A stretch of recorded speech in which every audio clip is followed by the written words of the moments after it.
I'm going to say something that's very controversial, but it is what it is. This is how God works. This is how God works right here. God is the essence of everything. Everything.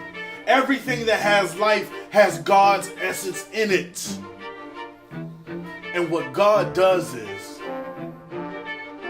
if there's a huge problem that we're dealing with, God doesn't give the solution to that problem in one person. God will give some of that solution to me,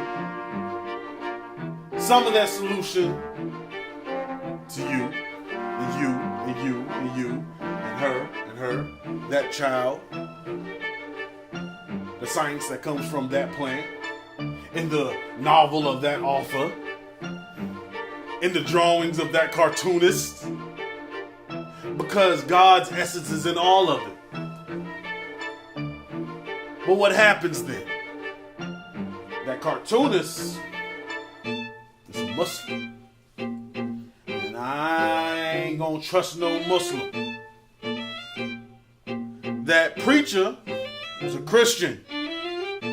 And I don't trust no Christians. That scientist is an atheist. And by God, can't trust no atheists. We love our divisions that much that we will bypass the opportunity to have a solution to the problems that we deal with every day. We will totally bypass that because of the divisions that we have between us. We will use the divisions, we will use the culture and the religion that we have to justify and strengthen the differences that we have between one another. But yet at the same time, we will say that God created all. God is the creator of all humankind. We will say that, but yet, when it comes to unifying with the creation that God made, all we can do is cite our differences. God created all. We all agree with that.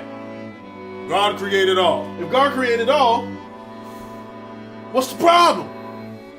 Where did this spiritual arrogance come from? If God created all, where did this spiritual arrogance come from? I can't even unify with my sister. Because some religious scholar says that we can't.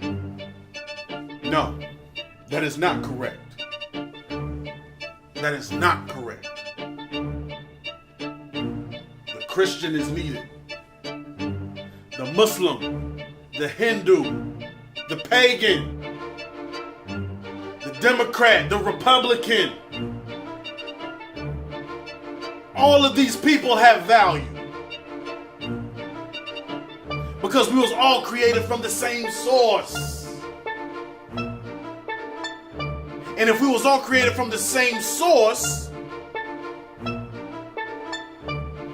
that means we have something in common.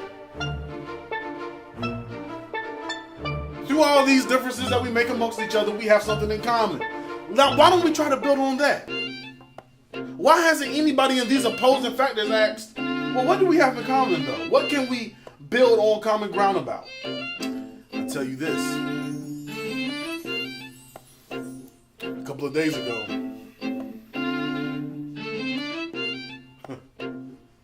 I know I said to hell with the people who chose their divisions over unity. Why would I say such a thing? Because our people are dying out here. Our people are dying by the droves. And we're focused on what you believe in your own private time. In the Bible, it talks about, those who call themselves Jews or really are the synagogue of Satan. But let's not stop there. There's going to be ones that call themselves Christians, but of the church of Satan. There's going to be ones that call themselves Muslims, but of the mosque of Satan.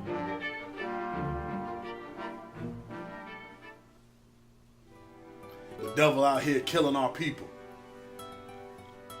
And it's been shown plenty of times over and over again that all of our people have to do is build a unified front. Economically and politically. And we can stop the issues that are facing our people. But instead of doing that, we'd rather cite that you're a Muslim, that you're a Christian, that you're a Jew, that you're on some African religion, or you're some pagan, or you're some heathen, or you're some this, that, and the third. Like anybody has asked that before they pulled the trigger and killed our people. You're more of a devil than the ones that are pulling the trigger.